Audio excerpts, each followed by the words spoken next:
Hi, I'm Kevin, and I want to show you how to use Auth0's actions to carry out custom logic that you can implement on your clients.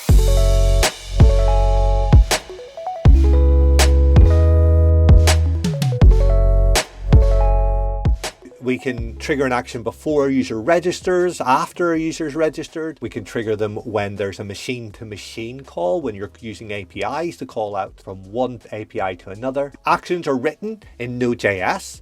We recommend that happens at Node 16, the current LTS. And the developer experience for actions is really excellent. We got access to almost all NPM public modules without having to call out for dependencies. They're already available to us. There's observability. We're able to have great logs for each of the actions.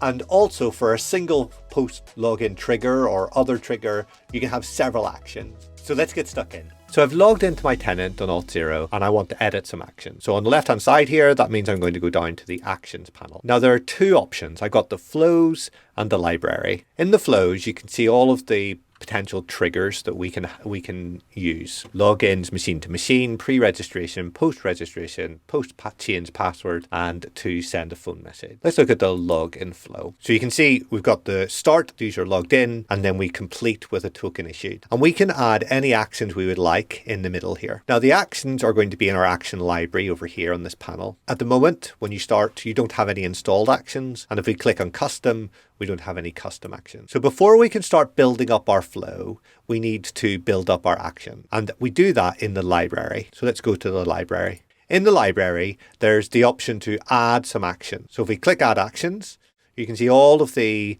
ways that are ready to go out of the box to be able to integrate with other services, from Amazon's SNS to Incognito, to exploring Vonage or Telesign, or lots of other services that we can use. But back in the library, there's also the option to build a custom action, and they will be stored on this tab, this custom tab here. So let's build a custom action. The action we're going to build is going to stop our users from logging in on the weekend. So we're going to have a weekday only action. And it's going to happen during the login process. It says login, post login. You can see these are the other options that we saw previously, but this one's going to happen in the login process. And you can see the run times recommended in Node 16, but you can also write your code in Node 12, but not recommended because Node 16 is the current LTS. When we get here, we can see a number of things. We've got the ability to test our actions. We've got any environment secrets that we want to have available to our actions, and modules that we might want to add. We also have this link to some samples that we could use, and there's lots of really helpful things there. In fact, the one that we're going to look at is over in the samples. So allow access only on weekdays for a specific application. So let's take this code with us, and we can see we're appending to our exports object, our node exports object,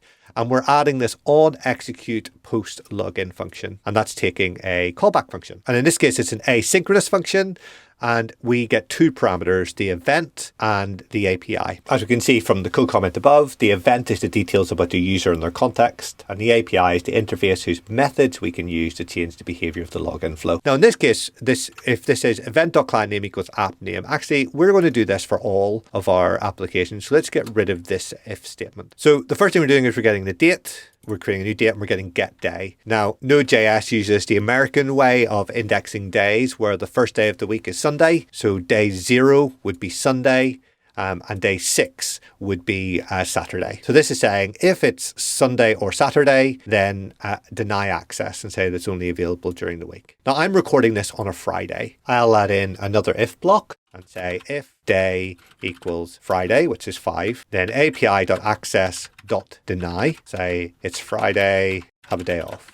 So once I've finished my code, I can save it. I've just used my Command S there, or Control S to do that. And now I'm going to deploy. If I go back now to the custom tab in my library, I can see I've got my weekday only. It's trigger, post login or post login, last updated and last deployed, and its current status is deployed. And you can see I can delete it, or I can find out details for it. Now that I have my action, I'm going to go to the flows, and I'm going to update my login flow. So between the start and the complete, I want a custom action. So I click on custom, and now my weekday only is available. So I can drag that and it's available here. If I had more than one action, that I could sort of have them one after another. They're the same action here, so it's a bit of an annoying thing. And if I want to remove the action, I click on it, and then on the panel on the right at the bottom, there's this remove. I click remove and it's gone. Okay, let's apply this control flow and we're ready to go. Let's test it. So I'm going to go to my authentication database and I'm going to test this. So I'll hit the 3 dots. And I'll try. So I'm going to try to log in. So I know that I have a user test@test.com and it's test password. So bummer, something failed. You can see here, it's Friday, have a day off. So I'm returning an error, which is access denied, but also an error description.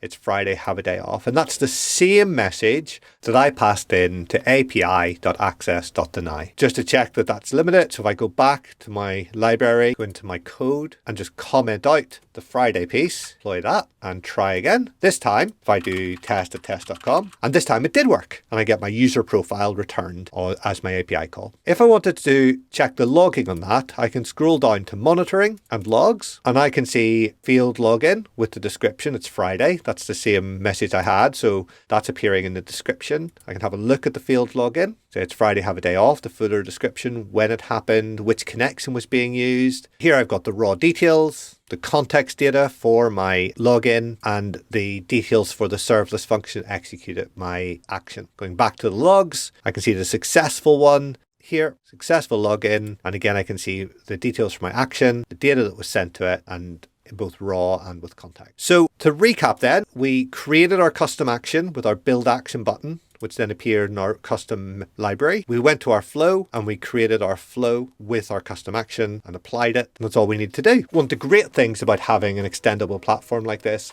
is that you can adapt Auth0 to fit your needs exactly, rather than needing custom functionality from the team here.